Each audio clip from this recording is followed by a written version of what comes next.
Pronto.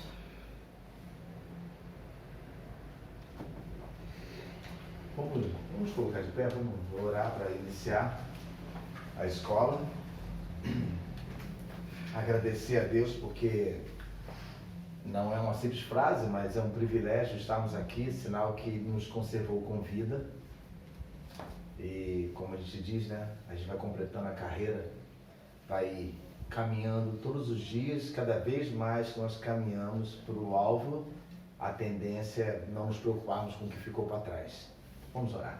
Senhor Deus e Pai, Deus de misericórdia, Deus de amor, Senhor bendito, em cuja santa presença nós estamos, Pai.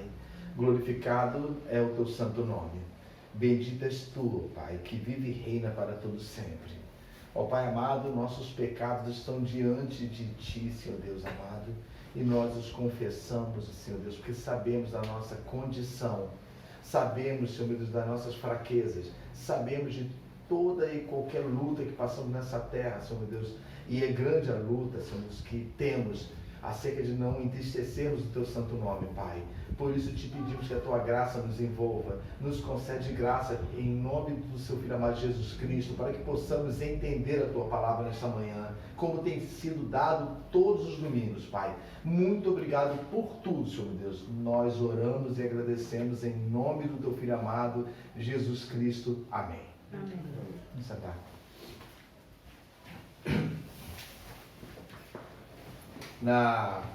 Sem ser essa semana que passou, esse domingo não teve.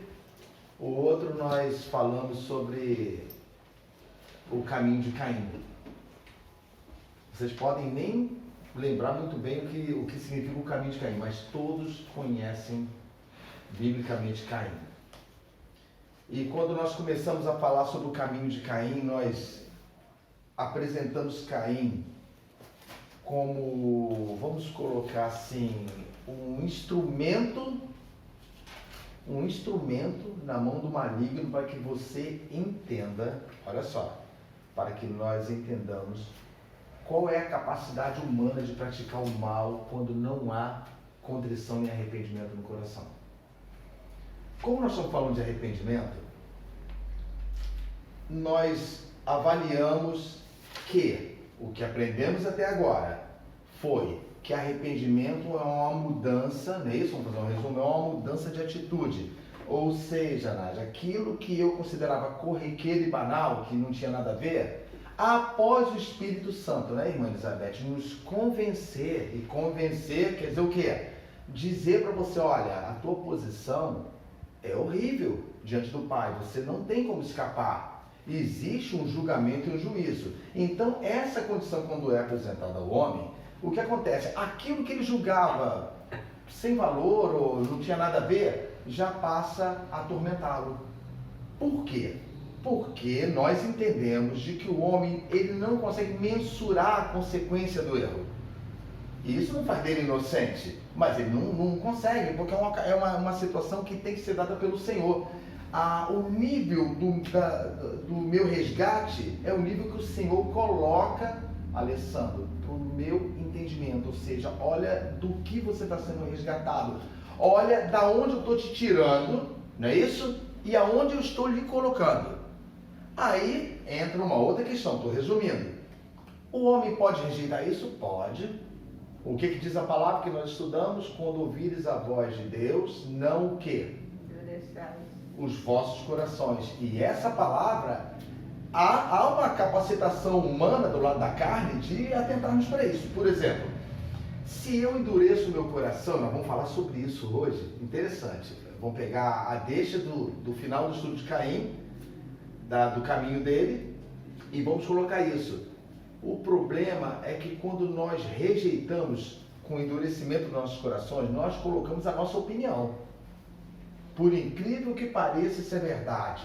Nós sempre justificamos internamente ou até externamente diante de Deus as nossas causas. Ou seja, se alguém chega e fala para mim assim, olha, a voz do Espírito, Jerônimo, arrepende-te, porque você está condenado. Eu posso muito bem falar assim, não é bem assim não. Não creio. Por quê? Por quê? O arrependimento tem que ir ligado com o quê? Quem é que lembra? Com fé. Com a fé. Não adianta ter arrependimento, já explicamos isso, se você não crê. Ou seja, você até sabe da consequência do seu Deus, mas você não crê. Contamos aqui um caso de muitos anos. Uma pessoa falou para mim, falou assim, olha, minutos antes de morrer, ele falou, ó, para mim não tem mais jeito, mas ele sabia que o estado dele era calamitoso. Ele sabia do caminho que ele estava trilhando. E simplesmente não conseguiu crer, não foi unido com a fé. Aí alguém vai perguntar, então como? Eu faço força para unir com a fé? Não. Quanto mais reconhecimento você tem, quanto mais você ouve a voz do Espírito, mais você vai perceber os seus pecados. Quanto mais você rejeita a voz do Espírito, mais você se condiciona de que sua vida não está tão ruim assim. Não está tão ruim. Por que nós comentamos nos estudos passados de que as pessoas entram na igreja, olha bem, é bem sério isso. Elas entram, isso ninguém aqui está livre disso. E não lembram, anos depois, por que estão ali. Como é que foi o teu começo? Ah, eu entrei na igreja e fui me sentindo bem. Ótimo, eu fui me sentindo bem. Só que se sentir bem não leva ninguém para o reino de Deus. Se sentir bem não desfaz o sacrifício vicário, não desfaz a posição de Cristo crucificado. Se sentir bem, até o incrédulo se sente bem. Até a pessoa que não é temente ao Senhor se sente bem, porque isso é muito subjetivo. Ah, então eu fui e quando eu vi, olha, os irmãos são maravilhosos e Deus, olha, Deus fez uma obra na minha vida. Sim, qual foi a obra que Ele fez na tua vida? Para onde você está indo? As pessoas não perguntam isso. Aliás, já há muito tempo já está extinto isso. Não se pergunta mais. Qual é o teu propósito? Só existe um propósito para o arrependido. É único para todos. Qual é o único propósito de uma pessoa verdadeiramente arrependida? Aquela pessoa que foi conduzida pelo Espírito de Deus a Cristo. Qual é o único propósito que existe, que é comum para todos? O arrependido verdadeiro é chegar onde? No reino de Deus. Isso. No reino de Deus. Eu vou pedir os irmãos para ver em Judas, capítulo 1, versículo 11. E vamos ler somente a parte A. Lê. Lucas, capítulo 1, versículo 11. Falou Judas. Oh, perdão, desculpe. É Judas 1, 11. Eu falei Judas primeiro, depois eu falei Lucas. Judas, capítulo 1, versículo 11.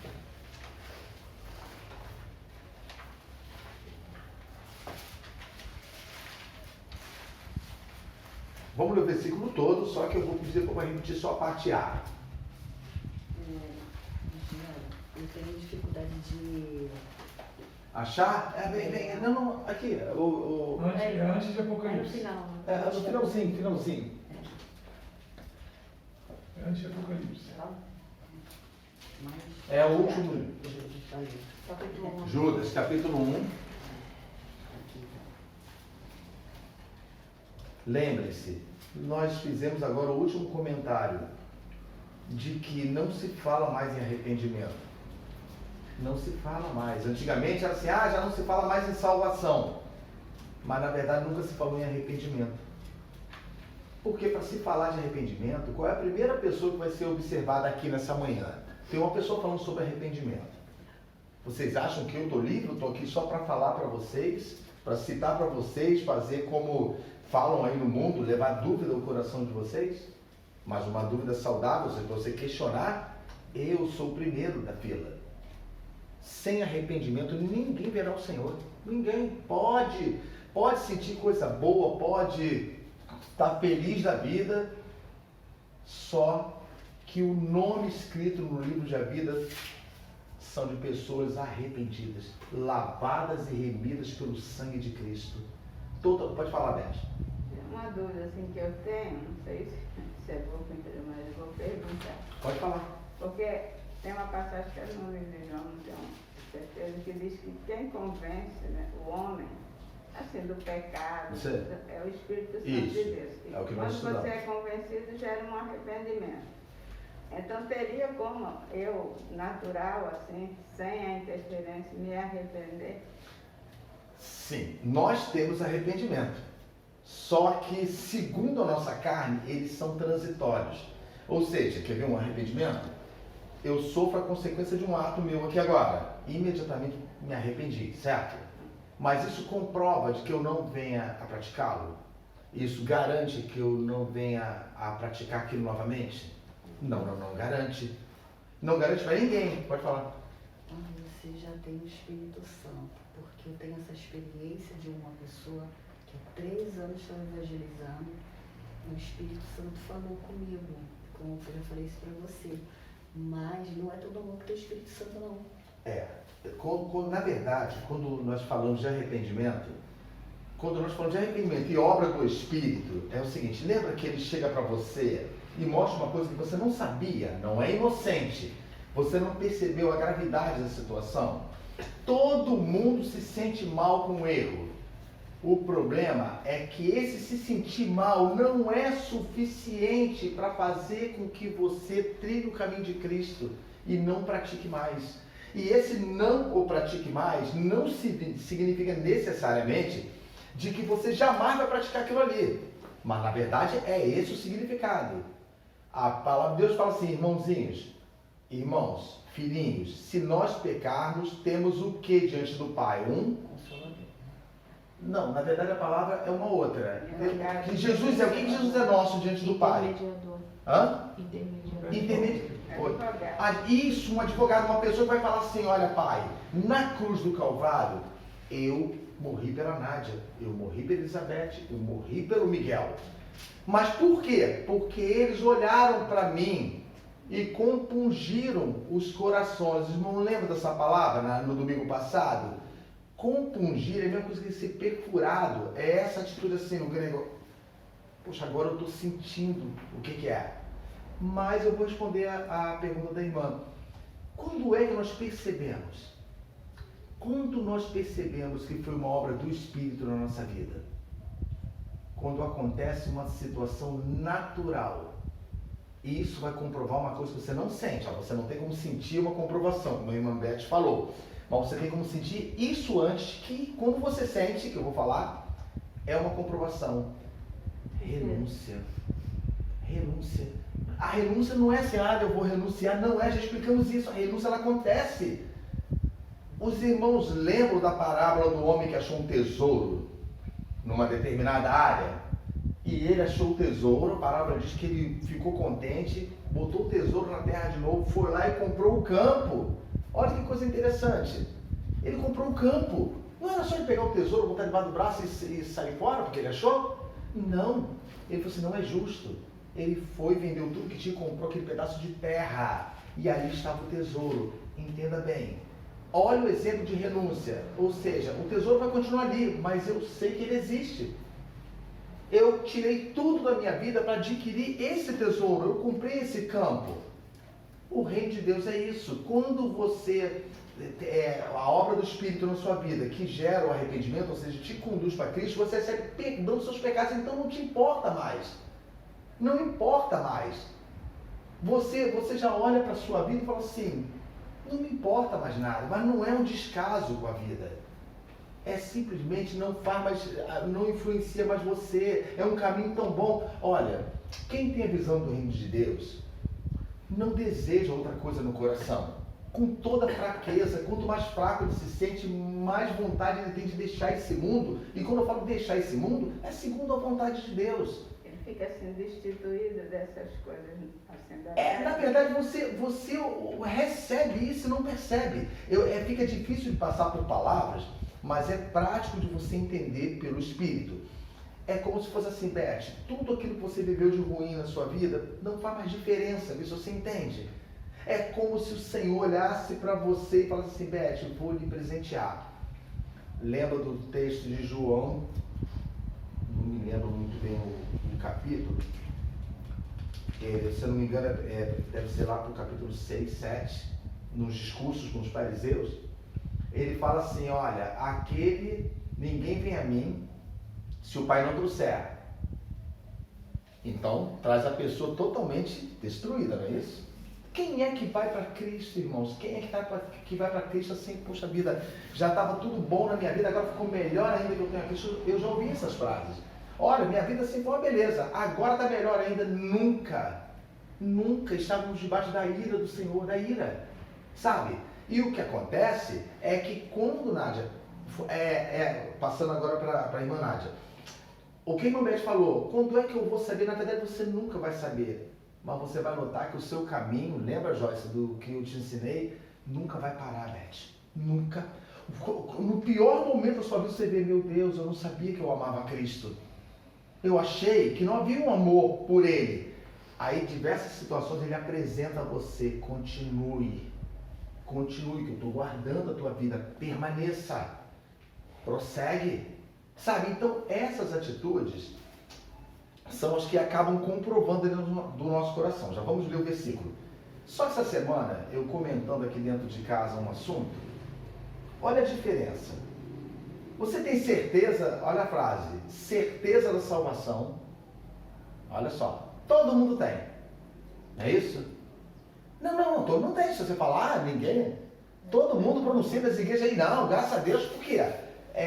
Não tem arrependimento nenhum, mas já foi dito para mim a certeza da minha salvação. Agora olha a frase, esperança da salvação, não tem uma diferença muito grande? Olha só, a certeza torna o sacrifício de Cristo corriqueiro. A certeza faz o sacrifício de Cristo ficar junto com outras coisas nesse mundo. Mas a esperança da salvação não é uma certeza. É além, eu espero.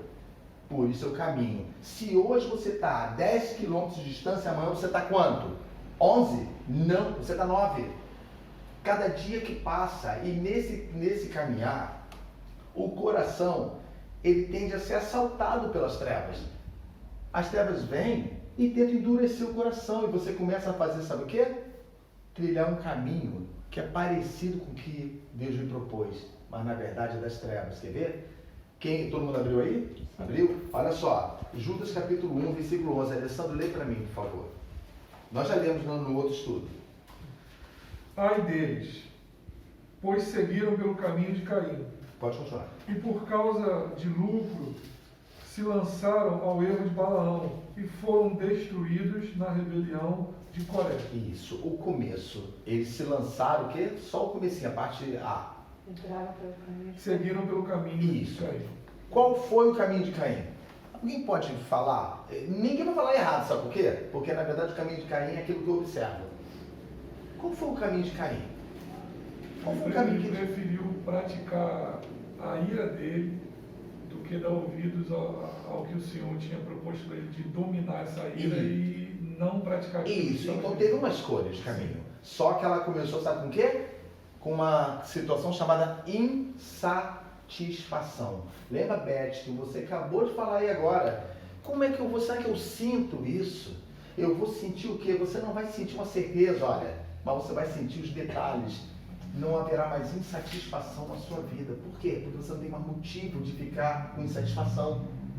As pessoas falam, mas você não passou a sua vida toda esperando tal coisa? Sim, mas agora já não importa mais para mim. Por quê? Porque eu tenho uma situação superior. Foi apresentado para mim um caminho. Irmãos, hoje, aparentemente, todos estão aqui com saúde. E a tendência é nós termos certeza que vamos para casa, vamos almoçar e isso aí. Mas a nossa vida é como um vapor. Hoje você está viva e daqui a alguns minutos você está morto. E aí vem um pensamento. De que adianta toda aquela analogia, toda aquela ideologia na minha mente, se agora eu trilhei o caminho para onde vai todos os homens? A morte. E a morte é o desconhecido. A Bíblia fala do caminho de Caim. Os irmãos, eu não vou pedir para voltar para Gênesis não, que todo mundo conhece os textos. A Bíblia fala que Caim e Abel foram se apresentar diante de Deus e cada um trouxe, não é isso? Do que fazia uma oferta ao Senhor. Com relação a Caim, Caim trouxe dos frutos da terra. E Abel trouxe do primogênito das ovelhas e do melhor da gordura. A Bíblia fala que Deus atentou para Abel, não é isso? O que é atentar para Abel? Lembra que nós comentamos aqui, o que é atentar? Quando fala assim, Deus atentou para Abel e para a sua oferta. São duas situações, para ele e para a oferta. O que significa atentar? João, lembra que nós explicamos aqui? Quando ele fala assim, olhou para Abel. E o que ele viu? Uma coisa simples. Atentar no hebraico é ficar estupefato, assustado, assombrado. Isso vindo da parte de Deus. Claro que é um escrito humano. Olhar para Abel e falar assim, é como se Deus tivesse a imperfeição humana e falasse assim, caramba, eu esperava que a Beth chegasse a esse ponto de amor por mim, de realmente contrição, de temor e tremor. Quando ele olha para Caim, ele vê, sabe o quê? Já vem satisfação, trazendo as coisas para o Senhor, conforme está no coração. Agora eu pergunto para vocês, nós lutamos contra as trevas? Há uma luta diária na nossa vida? Ou os irmãos subestimam o que está à nossa volta? Vocês não fazem ideia da companhia, da empresa que se movimenta no mundo espiritual, no invisível, para derrubar você. E o problema é que esse ataque das trevas não tem a ver com a forma que você pensa. Estou sofrendo um monte de ataques. Os ataques são silenciosos. Vão minando você, vão trabalhando dentro da sua insatisfação. O que acontece, irmã Elizabeth, é que quando há um arrependimento, o Senhor limpou o seu coração dessas coisas. O Espírito de Deus fez esse trabalho no teu coração. Olhou para você e conduziu você para Cristo. E quando você recebeu o perdão, você falou, era tudo o que eu queria na minha vida. Perdão, porque se eu continuar a viver essa vida que eu estou vivendo, eu vou fazer de todas as desgraças e coisas que as pessoas agiram contra mim, como se fosse a minha justiça. E essa justiça não existe diante de Deus. Não existe, não existe. Alguém te perseguiu, alguém afrontou você, isso é o que você diz. Mas como Deus nos olha? Ele nos olha como olhou para Abel e também nos olha como olhou para Caim. Ali naquele texto, a Bíblia fala que Caim irou-se, descaiu o semblante e o Senhor reparou e falou assim, vem cá, por que descaiu o seu semblante? Quem é que pode falar o que aconteceu para mim? Quem pode citar? Vai, assim, com as palavras próprias, com próprias palavras. Ele virou para Caim e falou como? Quem lembra? Por que descaiu o semblante? Por que descaiu o seu semblante? Porque você não tem nenhuma noção de que você está diante de mim, do Senhor. Você não está nem se importando. E por que tiraste? Isso. Eu quero ser recebido de qualquer maneira. Eu quero ser recebido. É esse pecado que fica dentro de nós. Por que eu tenho que ser condenado? Por que eu não posso ser recebido por Deus? E nós vamos ver isso agora. Abram, eu vou continuar aqui falando aqui. Abram em 2 Timóteo. Vai voltando algumas folhas, Nádia? 2 Timóteo, vai voltando. É antes de Hebreus. No capítulo 2. Passa Pedro, vai voltando, Tiago, Hebreus, aí vem 2 Timóteo. Vem Tito antes e 2 Timóteo. Segunda-feira. Não, aqui, aí vem aqui, 2 Timóteo. Aí 1 Timóteo vai para 2. Porque essas Bíblias com estudo, elas ficam a parte da Bíblia separada e o estudo aí acaba confundindo um pouco. 2 Timóteo, no capítulo 2. Quando Caim irou-se, ele ouviu a palavra do Senhor de arrependimento. Ele falou assim, Caim, se procederes bem, é certo que terás remissão. Lembra da palavra? Aceitação, remissão. Vai mudar toda a tua situação. Mas se você continuar procedendo mal, o pecado está à porta e o desejo dele é contra ti. A ti cumpre dominá-lo. Ou seja, não é impossível para você dominá-lo. Domina porque ele vai consumir a tua vida. Ele vai consumir. A palavra de Deus diz que Caim, mesmo ouvindo isso, convidou seu irmão para ir para o campo. Não foi isso que aconteceu? Convidou e simplesmente lá o matou. E ficou por isso mesmo. Matou o irmão. E no versículo seguinte o Senhor pergunta: onde está seu irmão? Sabe qual é a resposta de Caim? Os irmãos lembram que Caim respondeu para Deus? Quem é que lembra? Sou eu, por acaso, Cuidador, eu sou um cuidador do meu irmão, mas a frase, ela está além da arrogância. Ela está além da falta de temor. Vocês vão ver pelo que Timóteo fala. Foi uma frase totalmente insensata. Ou seja, eu não só escolhi matar o meu irmão, como não estou nem aí para o Senhor. Aí eu pergunto, alguém é capaz de ficar? Se alguém acusar, por exemplo assim, a Joyce, você não está nem aí para o Senhor, o que você vai responder para essa pessoa naturalmente? Se alguém falar assim, Joyce, você não está nem aí para o Senhor. Naturalmente.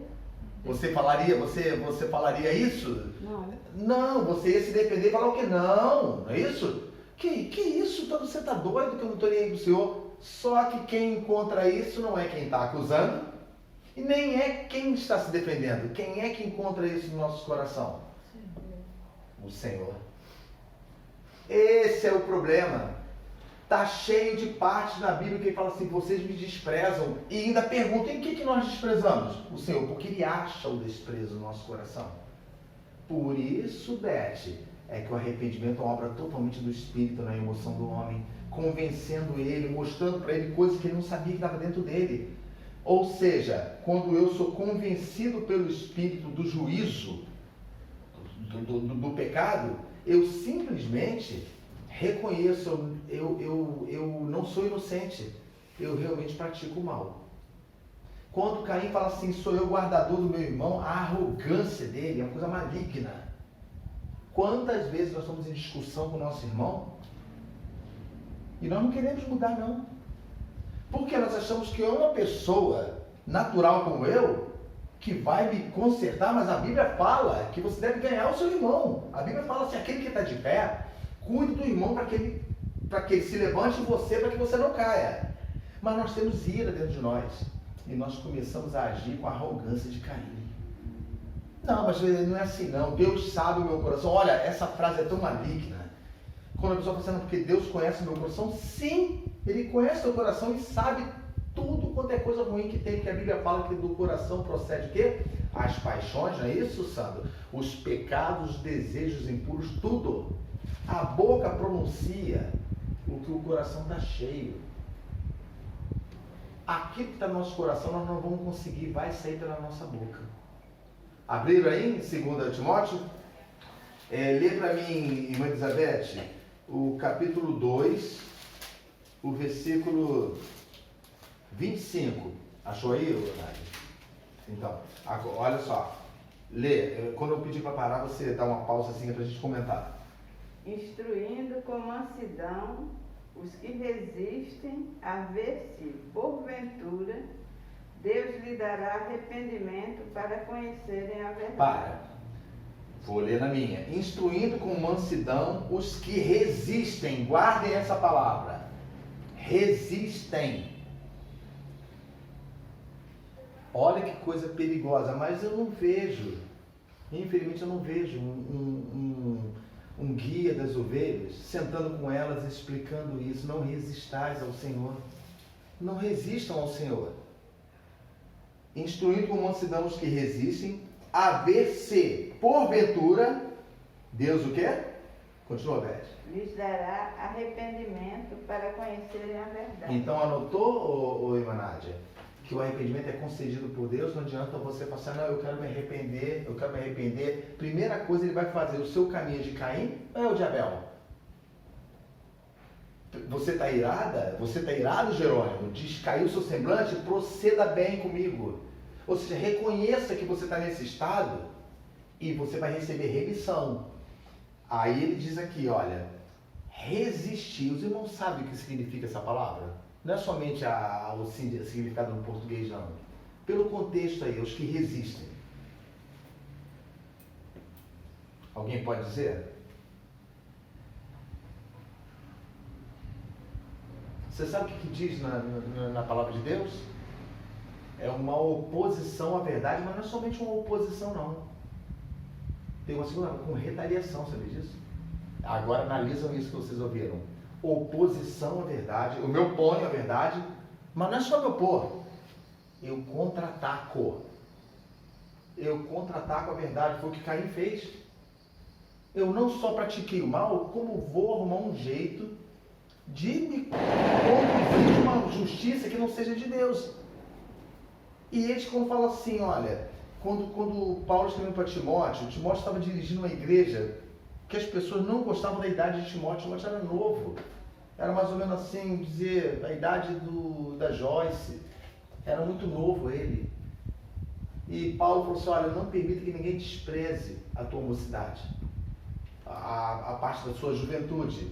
Mas Timóteo, pega todas as pessoas e coloca-os na sala e insta o tempo todo, exortando-os a deixarem o mal.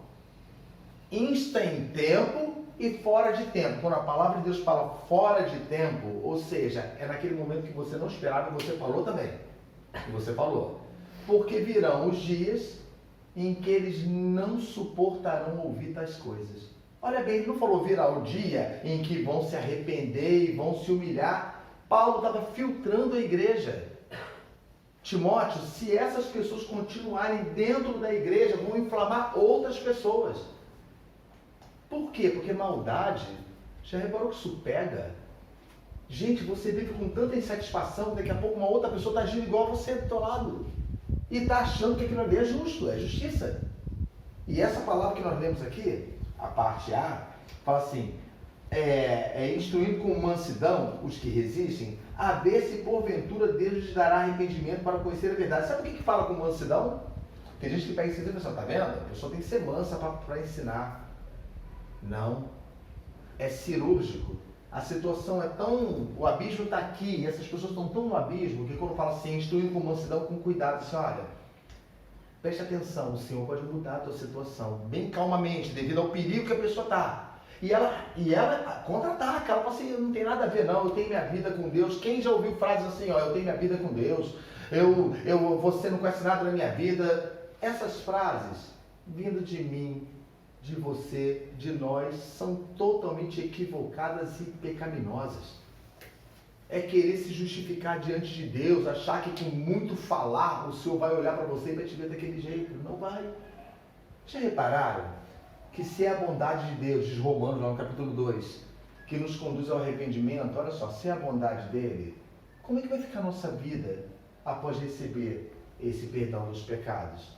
Não é uma vida repleta de bondade de Deus nela? Não é isso? A bondade do Senhor ao levantar, a bondade do Senhor a você se deitar, a bondade do Senhor no teu caminho. Tudo é a bondade do Senhor. Tudo. Mas o que Caim praticou, na verdade está no segundo versículo. Leia, irmã Beth, o versículo 26. Vamos emendar o 25 novamente? Emenda com o 26. Instruindo com mansidão os que resistem, a ver se, porventura, Deus lhe dará arrependimento para conhecerem a verdade. E o quê? E tornarem a despertar. Para só um minutinho. Quem tem nessa parte de tornarem a despertar, quem tem uma tradução diferente? Pesquisem aí no de vocês, nessa parte, no início do 26. A minha. Lê. Só essa parte. E que se libertem. Se liberta. Quem tem outra? Silvia? Igual. Nádia? Na mesma coisa. Mesmíssima coisa? Despertar. Então, olha só. Lê, ô Sandro, repete a tua frase, vai. Aqui, a da Beth é tornarem a despertar, não é? Isso. E a do Sandro é? E que se libertem da Isso. Pode? Não. Só essa frase. Então, Beth, lê de novo o primeiro. Desculpe fazer você repetir, mas é para o entendimento. 25 e emenda com 26.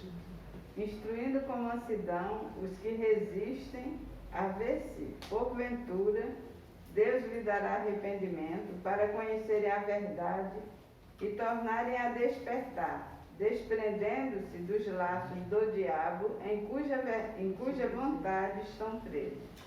A minha diz retorno à sobriedade. Retorno à sobriedade, presta atenção. Volta à sensatez. Volta aqui também para dele. Hein? Para que assim voltem à sobriedade e escapem da armadilha do diabo. Isso. Na verdade, esse entendimento, eu quero falar bem devagar, porque é difícil de você, com a mente natural, você entender. No final não está dizendo que a pessoa está laçada pelo diabo, não é isso que está escrito aí? Olha só, então não é uma coisa feia de se ler. Olha, ninguém gosta disso. Para que se desprenda dos laços do diabo. Falou no diabo, todo mundo diz, não tem nada a ver não. Eu posso ser uma pessoa equivocada, mas minha vida não está no laço do diabo. Entendam, se você não está com o Senhor, não existe um vácuo. Não tem um vácuo, um limbo para você viver. Ou você faz a vontade do Senhor, ou naturalmente faz a vontade das trevas. Só que quando ele fala assim, para que conceda porventura o arrependimento, e eles tornem a despertar. Olha só, tornem a despertar, isso quer dizer o quê? Olha essa frase, tornem a despertar. Na minha diz assim, retornem à sobriedade, quer dizer que um dia eles tiveram o quê? Eles tiveram o quê, Sandro, antes? Retornem à sobriedade. Eles estavam... Antes disso, quando a frase e retornem, e acordem, quer dizer que antes deles estarem nessa posição, eles estavam como? Sóbrios. Não, antes. Sóbrios. Eles estavam sóbrios. Então o que fez com que eles deixassem a sobriedade? Os irmãos sabem que sobriedade? Lembra que não pode ter um golinho de álcool no organismo para que não afete nenhum pingo a decisão que você deve tomar? Sobriedade é isso aqui. Não acredito que ela está tomando essa decisão por ela mesma. Verifica se ela não bebeu, não é assim? Verifica se não tomou um remédio forte que... Isso é tudo mentira, sabia? Provavelmente. Tomou um Rivotril, sei lá, e está afetando a sua decisão, não é isso? Por quê? Porque eu quero saber se a irmã Elizabeth, o Alessandro, a Joyce estão sóbrios, estão cientes do que eles estão fazendo. Tu já pensou? Quando você está triste e acabado e você entra na igreja e fala, vem aqui na frente, o que você quer? Eu quero que me liberte desse peso. Tem que estar sóbrio para fazer isso. Eu sei do que eu estou pedindo. Porque senão, sabe o que acontece? Um espírito sai, como é que diz a palavra? Não, um espírito sai, é expulso de um corpo, anda por lugares áridos e não encontra sossego. E ele se lembra da casa que ele deixou. Conhece isso, não conhece? Ele se lembra da casa que ele deixou e convida mais quando... Não, aí chega e encontra a casa o quê? Limpa e adornada mais o quê? Ela está limpa e adornada, isso aí? Quem está lá dentro? Vazia. Então, pode acontecer isso? Pode. Lembra da famosa libertação? Quantas pessoas são expulsos demônios delas? São expulsos, sim. Mas não significa nada. Se a casa ficar vazia, eles observam que ficou vazia e voltam com mais 4, não é isso? Mais 7, né? 7. Mas não fica só nisso. O restante do versículo fala o quê? E o estado daquela pessoa, o quê? Pior. Fica pior, né? Pior do que antes. Pior. Então, atentemos para isso. Olha essa situação, para que retornem à sobriedade. Olha só, desprendendo-se dos laços do diabo, outra tradução de maligno, não é isso? Do maligno, em cuja vontade estão presos. Agora sim, agora vamos entender. Ele só prendeu você para quê? Para você não fazer a vontade de Deus? É isso que está dizendo o versículo? Observa bem, Beth, aí no finalzinho do teu. Desprendendo-se dos laços do diabo, em cuja o quê? Vontade. Estão presos, vontade. Pensa, ninguém analisou isso. A vontade, você não somente prendeu você, como fez com que você executasse a vontade dele. Eu peço aos irmãos que deixem a Bíblia aberta aqui e abrem João capítulo 8, por favor, que eu me lembrei agora. João capítulo 8, está voltando no Evangelho. Ajuda ela aqui, Miguel, a achar João, por favor. João é fácil, vamos ver. João capítulo 8.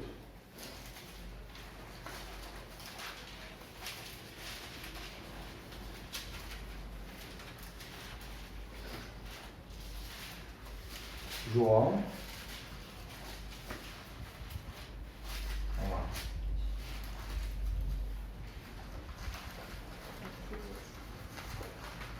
João capítulo 8, achou? Olha o que diz lá no versículo 40. Deixa eu ver se é o 40. Não.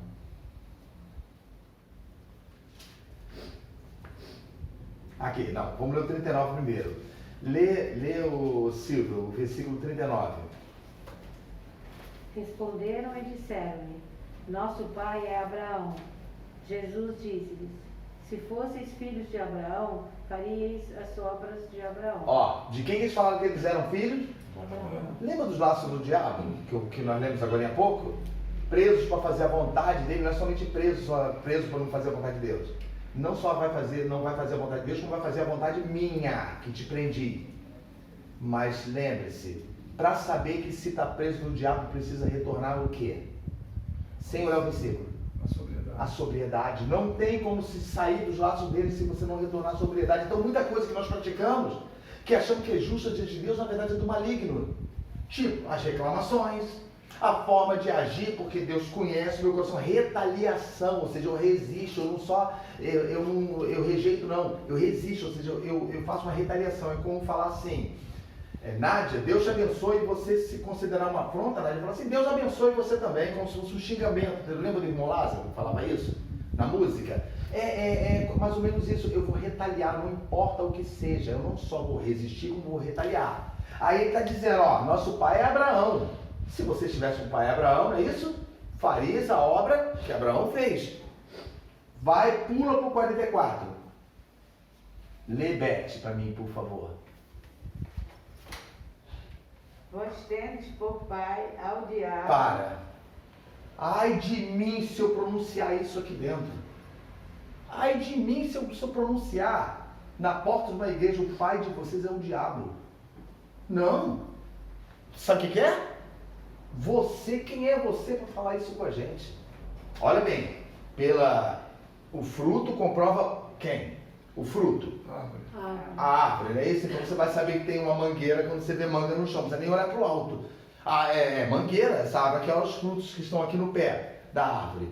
Mas se eu chegar e recriminar, eu posso falar assim, olha, isso que vocês estão fazendo está errado. Olha, isso, Miguel, que você está fazendo é inconveniente, não é certo diante de Deus. Mas Jesus falou uma frase diferente. Ele anunciou quem era o pai deles. Verdade.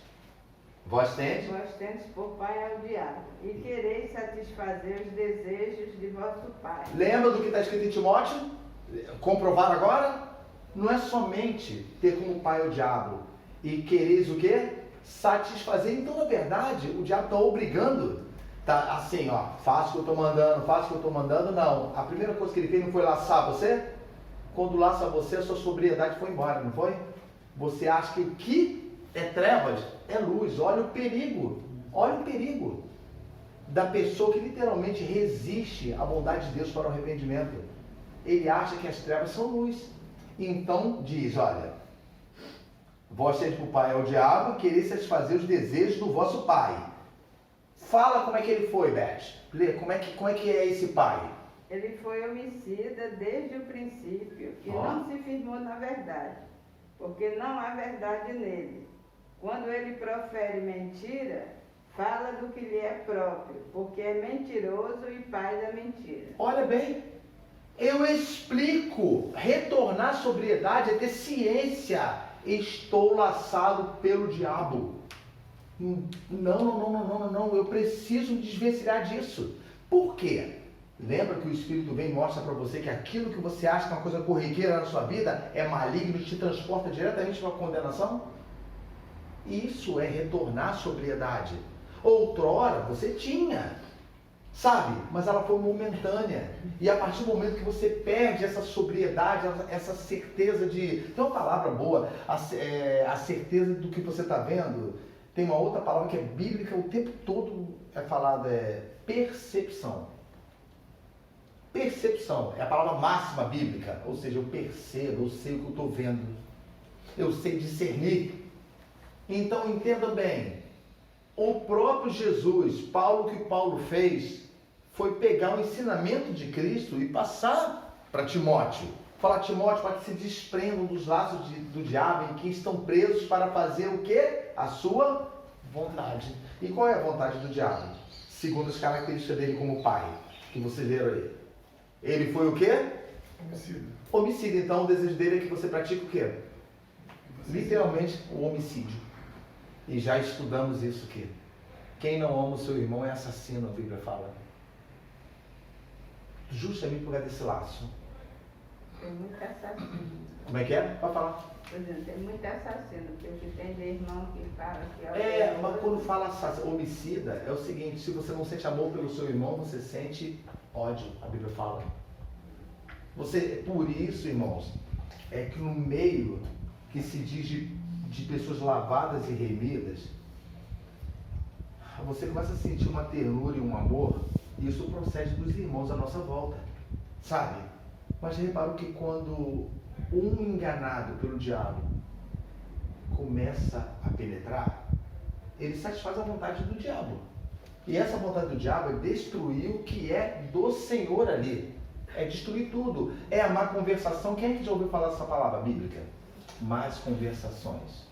por conta de bons costumes. Isso. Você tem até um bom costume de que você ouviu, mas conversou muito tempo com alguém que disfarçadamente passa aquilo como o quê? Uma vida moderna de servir a Deus. Uma situação moderna. Olha, se um filho nos afronta, nós temos um dever como pai de perdoá-lo. Independente da repreensão, independente do açoite, nós temos o dever como pais de conduzi-lo, porque eles são herança de quem? Minha? Do Senhor. A Bíblia fala isso.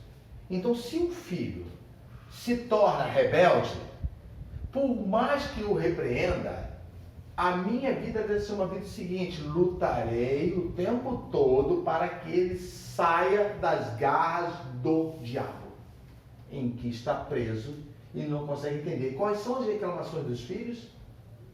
Percebe bem todo mundo aqui, o Joyce ainda não, mas todo mundo tem filho aqui. Quais são as reclamações dos filhos? Principalmente filho de quem diz servir a Deus. Quais são as reclamações deles?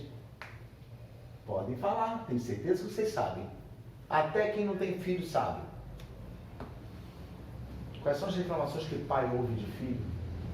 O senhor é injusto, não é isso? Não entende? Não me entende? Não? Já ouviu isso, Nádia? Alguma vez, sua filha? Não me entende? O senhor não sabe o que está acontecendo comigo, quando na verdade pai e mãe sabem tudo. É um dom dado por Deus, sabia? Só que o que pai e mãe sabem é corrompido pelo laço do diabo. Vê se você entende. Ou seja, eu pego o meu filho e ao invés de cuidar dele segundo Deus determinou, eu cuido conforme eu já estou presa pelos laços do diabo. Então o ensino que vai ser para o meu filho tem a ver com aquilo que eu acho que é correto a partir de agora, mas eu estou sendo o quê? Pelo diabo? Nossa. E com isso está tendo o que na minha vida? Um engano. Entendeu? Entenderam agora? Graças a Deus conseguimos chegar. Tudo o laço do diabo faz com que você ache que aquilo que você está ensinando para o seu filho é o correto. Então o que acontece? Você começa a torná-lo o quê? Uma pessoa 2 vezes mais maligna do que você. Porque quer ver uma coisa forte? Se tem uma coisa que as trevas têm de força, é que você aprende com as trevas uma intensidade, mas quando tu passa para outro, passa o dobro. O dobro. Quem já ouviu falar de filhos obedientes ao máximo a pai e mãe? Uma troca. Faz o que eu quero, que eu obedeço. Quando a palavra de Deus ensina que uma das características, volta lá para Timóteo, por favor. Uma das características do final dos tempos, por favor. 2 Timóteo aqui? O capítulo 2, né? Isso. Olha só. No 3, olha bem. Nádia está aí aberto no... Então, olha só o 3. Sabe, porém, isto, que nos últimos dias sobrevirão tempos o quê? Isso, entende isso? Trabalhosos, muito trabalho. Tristeza em cima de tristeza. Tá aí, Beth? Achou? Então aqui, a Beth fica igual um polvo, assim, é que nem eu, bota um dedo, marca com o outro. Ó, porque haverá homens o quê? Amantes de si mesmo. Agora começa. Cada um vai ler um, quer ver? Por exemplo? Lê, ô Nádia. Homens o quê? Avarentos, Não, antes. amantes de si mesmo, A Silvia. Avarentos. Beth. presunçosos, Sandro. Arrogante. Joyce. Blasfemos. Desobediente a pais e mães. Tinha que estar aqui. Ó, repararam? Olha aqui o que está aí. Nós nem valorizamos. Uma das características malignas. Por favor, que eu quis chegar até aí. O que diz a sua, Beth? Não, depois de Desobedientes. a pais e mães ingratos. Olha só, ingratidão. profanos. Ingrato, profano, ou seja, onde ele toca, que ele diz assim, a minha mão é abençoada, na verdade está profanando. E isso que é o laço do diabo. Lembra da sobriedade? Que você tem que acordar, assim, meu Deus, o que eu estou achando que é santo, justo e agradável, não é. Não é. Aí continuando. Profanos. O 3, Nádia, o início. sem afeto natural, Isso. Silvia. Irreconciliáveis. Sabe o que significa isso? Irreconciliáveis? Lembra do coração endurecido, nós lemos mais acima? Irreconciliáveis, não tem como você fazer uma reconciliação da pessoa com o Senhor. Não, eu vou resistir até o final. Por quê? Acorda. Quem já ouviu essa frase? Fulano, acorda. Mas nós consideramos uma afronta para a nossa vida quando alguém fala para a gente acordar. Acorda, porque outra pessoa está enxergando, não é que ela é melhor do que você. Ela está enxergando. Então acorda. Acorda, não, o que eu estou fazendo é do Senhor. Acorda. Irreconciliáveis. Sandro. Não, perdão, Beth. Caluniadores, Sandro. Descontrolados. Joyce. Perdão, Felipe, tá aí? Lê, Felipe. Cruéis. Joyce. Sem amor para com os bons. Eu só paro na boa. Sem amor, a primeira característica quando tu está enlaçada pelo diabo, você não consegue, a pessoa que é boa perto de você a torna inimiga. Olha o que está dizendo. Sem amor para com os bons, quer dizer o seguinte, você não tem nenhum apreço de ficar, a irmã Nádia abençoa a minha vida. Não tem apreço nenhum de ficar perto de você, sabe por quê? Porque o laço do diabo fez com que eu visse você como maligna. Olha que coisa interessante. Eu não consigo mais verificar, ele faz uma troca. Santos já reparou como isso é perigoso? E, gente, eu estou falando, mas é perigosíssimo isso, é uma coisa que tem que ser dissertada com todos os irmãos. Os laços do diabo não são brincadeira. E uma vez preso por eles, só a misericórdia e a graça de Deus, sabe? Para você se desprender. Aí, continuando. Sem amor para com os bons. Vai, Nádia. com os bons. Traidores. Traidores. Continua, Silvia. Miguel, fui aqui. Eu já estou aqui. Miguel, depois traidores. Precipitados. Precipitados. Repete esse dele, Silvia, e o segundo.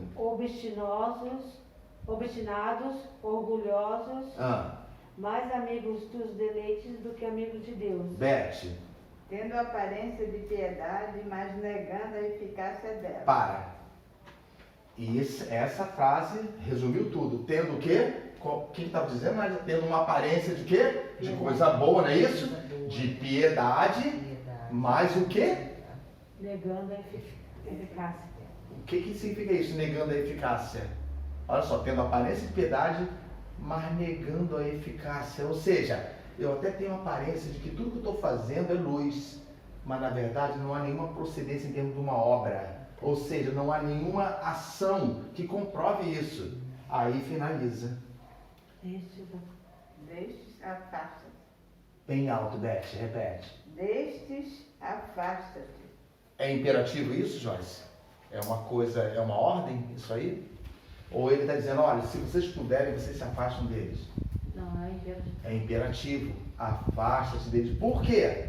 Porque o irmão Jerônimo aqui, junto com os irmãos, acabou de comentar alguns minutos atrás que isso consome igual um câncer. isso vai se envolvendo no meio, daqui a pouco são todos iguais. Um falando mal do outro, um agindo de forma maligna com relação ao outro, sabe? Sendo pessoas detratoras, totalmente traidoras, sem um pingo de amor por uma pessoa boa, não consegue mais discernir, já não sabe ver quando um irmão é enviado por Deus para poder auxiliar você, pegar você pela mão e falar assim, vamos levantar. Vamos levantar. Abram em... Estão terminando. Vai para frente um pouco, vai indo para frente. 1 Pedro, passa Hebreus. Miguel, ajuda a achar aí, 1 Pedro.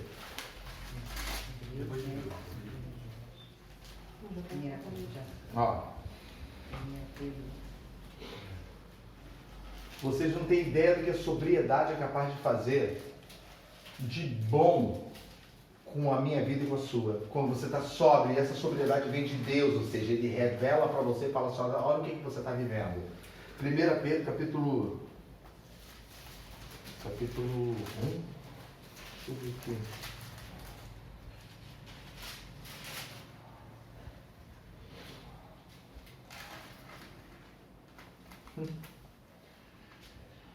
Não, perdão, 1 Pedro 1 é 5:8. Isso. Capítulo 5? Capítulo 5, desse mesmo livro aí, 5, versículo 8. Lê pra gente, Joyce, por favor, bem alto. Sede sóbrios e vigiai, porque o diabo... Olha ele aí de novo, peraí. Repararam? Tá insistente, né? Ligando sobriedade, tá vendo aí? Já é a terceira vez que nós lemos. Ligando sobriedade como uma arma contra o maligno. Ô Joyce, antes de você ler, lembra de como eu tenho liberdade de falar isso com a minha filha. Lembra de como a gente discutia naquela mesa ali, quando você apresentava uma situação de que você achava injusta? Você lembra? Posso comentar isso? Então, isso, a minha filha achava injusta com ela.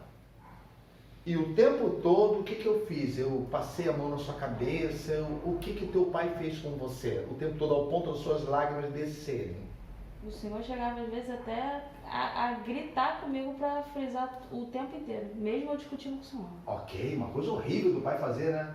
Mas fala para isso, eu falo para a glória do Senhor.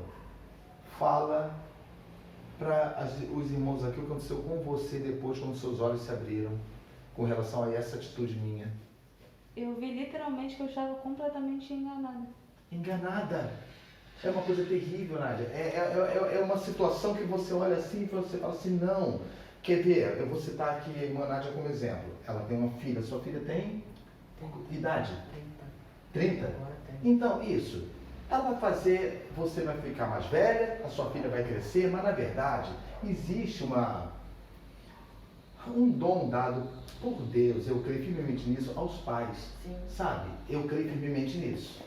O que acontece é que pode ser que chegue um dia, Nádia, que a sua mente esteja tão aberta e tão desprendida dos laços do marido, não estou afirmando que esteja, estou dizendo, tão sóbria, ao ponto do diabo não ter uma arma contra você por causa da tua sobriedade, que a tua forma de falar com sua filha vai ser diferente. Vai ser diferente, porque da tua sobriedade você vai ter tanta certeza que você não vai medir as suas palavras. Eu não estou falando de gritaria, eu estou dizendo de uma forma diferente da pessoa se assustar. Ela vai ter tanta certeza em você que pode ser que haja uma rejeição natural devido a ela também estar aprisionada como você estava antes. Mas olha o que está dizendo aqui. Ó, sede sóbrios, vigiai. Por quê?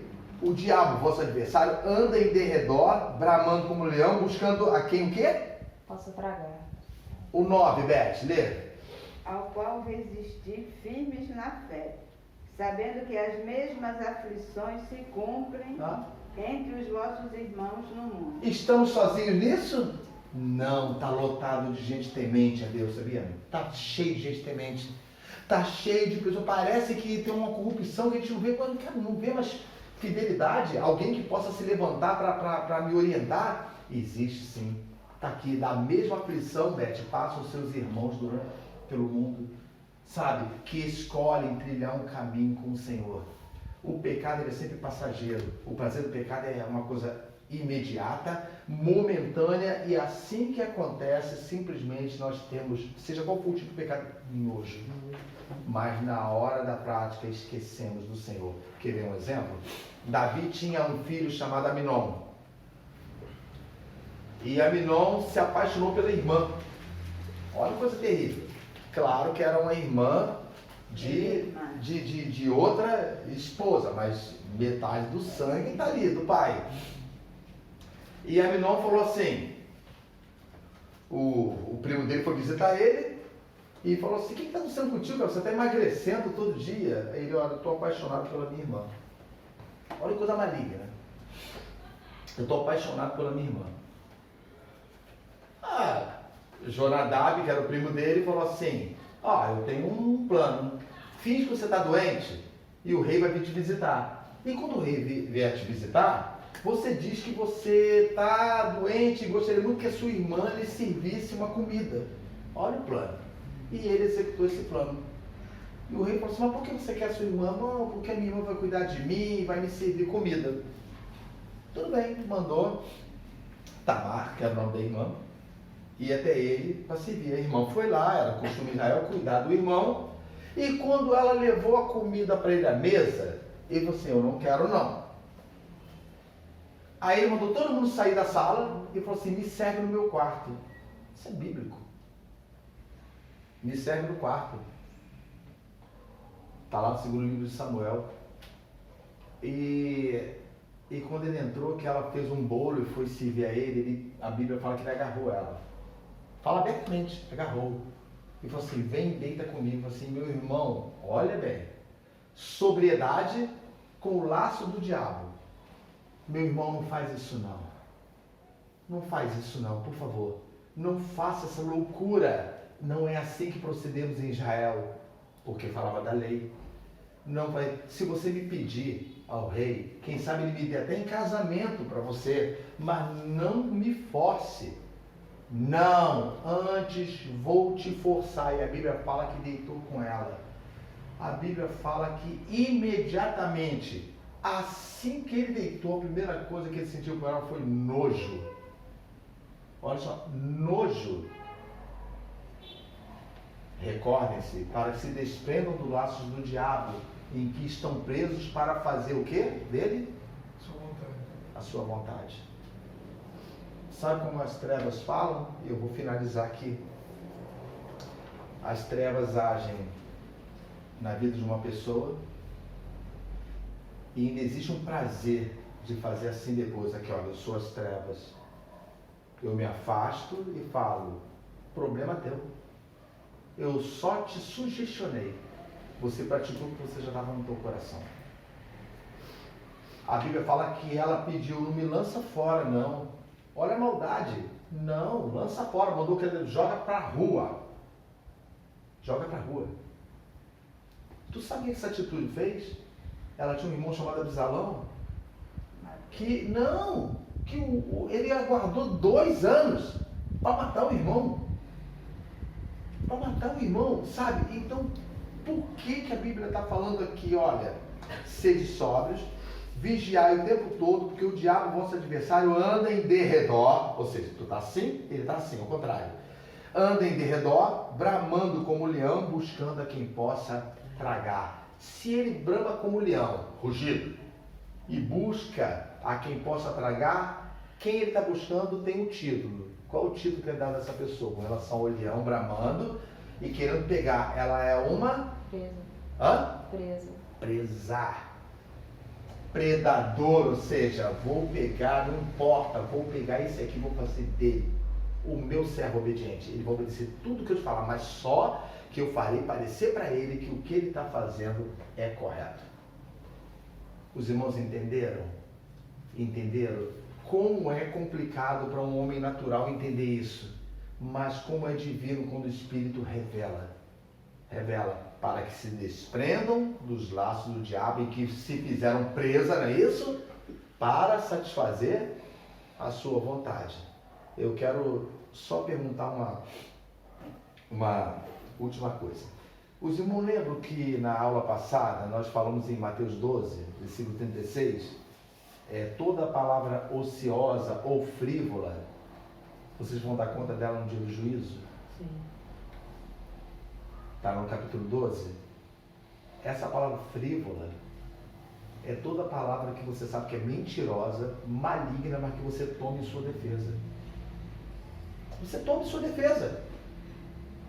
Você não tem mais sobriedade nenhuma, ou seja, você toma aquilo que não veio da luz, que veio do diabo. E eu falo para todo mundo, sede sóbrios e verifiquem muito bem o que vocês estão ouvindo e vendo. Porque não subestime as trevas. Eu vou finalizar aqui. As trevas são como uma big empresa, uma multinacional. A única diferença da multinacional terrena para das trevas é que eles não comem, olha que coisa terrível, não dormem, não se cansam, não têm um pingo de ociosidade, trabalham 24 horas por dia para destruir a tua vida. E se nós não atentarmos para isso, não pense vocês que escaparemos porque somos bons. A sobriedade, Sandro, foi o que sustentou você até hoje. Sobriedade. Eu digo isso que eu sei com quem eu estou falando. Ele escolheu, eu quero enxergar. Eu quero enxergar, não faz de mim perfeito, mas eu quero enxergar, eu não quero nunca ser enganado. Nunca. A Bíblia fala assim, vós sois iluminados do mundo, é isso que a palavra fala? Vós sois a luz, é diferente de iluminado. Você, Nádia, é que vai iluminar uma pessoa. A palavra de Deus fala assim, não se bota um lampião debaixo de uma cama. Entende isso, Beth? Não se bota, Joyce, uma luz ali debaixo da cama, mas se bota num alqueire, para que ilumine todos que estão, o quê? Na casa. E outra, alguém pode ocultar uma cidade em cima do monte, que ela está toda iluminada, alguém pode ocultar? Não tem como ocultar. Então, da mesma forma como o diabo prende uma pessoa devido à falta de sobriedade, a sobriedade faz com que ele nunca seja presa do diabo. Ele sempre saberá, esse engano eu não vou cair. Então, a gente continua no domingo que vem, tá bom? A gente vai continuar, se eu não me engano, a gente vai continuar com o tema, que o tema engloba tudo. E vamos nos colocar de pé, vamos orar? E em seguida vamos cantar uns 2 ou 3 louvores, que as pessoas reclamaram que nós não cantamos louvores da última vez. Então vamos louvar o Senhor, vamos orar primeiro. Senhor Deus e Pai, Deus de infinita bondade, Deus de amor, Deus de misericórdia, Pai, em nome de Jesus Cristo, nosso Senhor e Salvador. Meu Pai amado, nós te pedimos em agradecimento, em ação de graça, Senhor meu Deus, por esse estudo, por o que nós aprendemos aqui, Senhor meu Deus, e pela Tua palavra ser revelada aos nossos corações. Senhor, nos dirige, Senhor Deus amado, nos livrando de todo ataque enganoso, de todo dolo, Senhor meu Deus, de toda situação maligna e que provém das trevas. Livra cada irmão como fizestes em oração ao Pai. Não peço que os tire do mundo, que os livre do mal. Senhor Deus amado, nos livra no caminho, para que estejamos sóbrios, caminhando com perseverança, com esperança depositada no nosso coração, de que estaremos com o Senhor um dia. Senhor, meu Deus, te agradecendo por tudo nessa manhã, em nome de Jesus Cristo, nosso Senhor e Salvador, que vive e reina para todo sempre. Amém. Pode sentar, nós vamos cantar os louvores? Tá ligado aqui não, né? Liga a minha também, Gelo, por favor. Quero subir aqui. É essa aqui não? Sim. A minha primeira de baixo. Isso aqui. Que é bom, eu tenho pra mim que vocês conhecem a música. Se não conhecerem. Vai, panderola. Quê? Panderola, opção. Não entendi. Panderola. Ah, sim. Levanta. Sai uma vez dos pandeiros. Ah, então pega. Não tem problema não. A música diz assim, ó.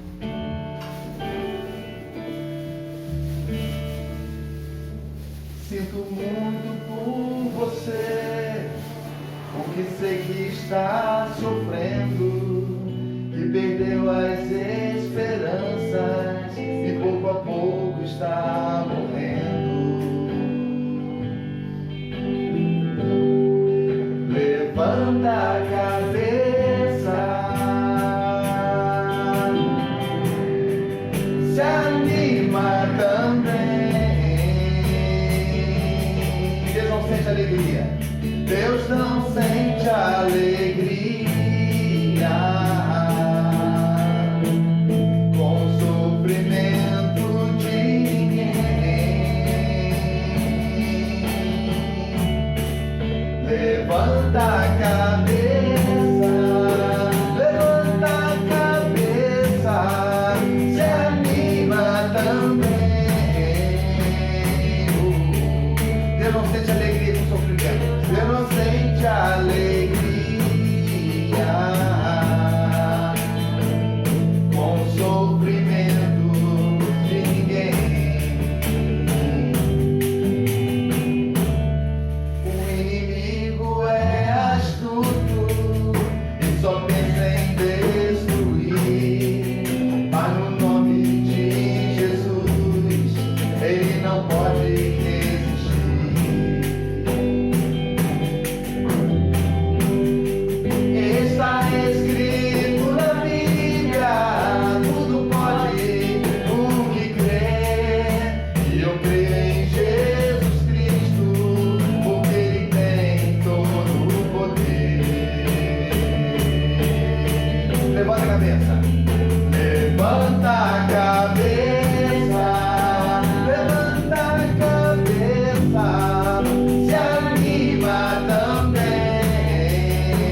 vitória é certa, só Deus pode te dar. Por quê? Porque a vitória é do povo de Deus. A vitória é nossa, é do povo de Deus. Porque a vitória é do povo de Deus. A vitória é nossa, é do povo de Deus. Vamos fazer um coro.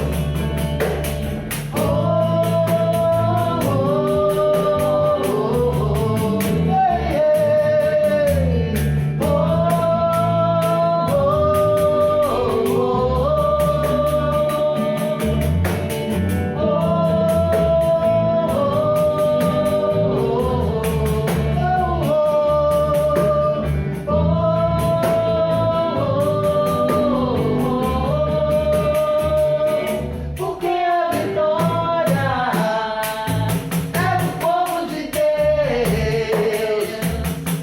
A vitória é nossa, é do povo de Deus. Porque a vitória é do povo de Deus. A vitória é nossa, é do povo de Deus. Amém. Graças a Deus. Bom, peraí. Não preciso de gravar.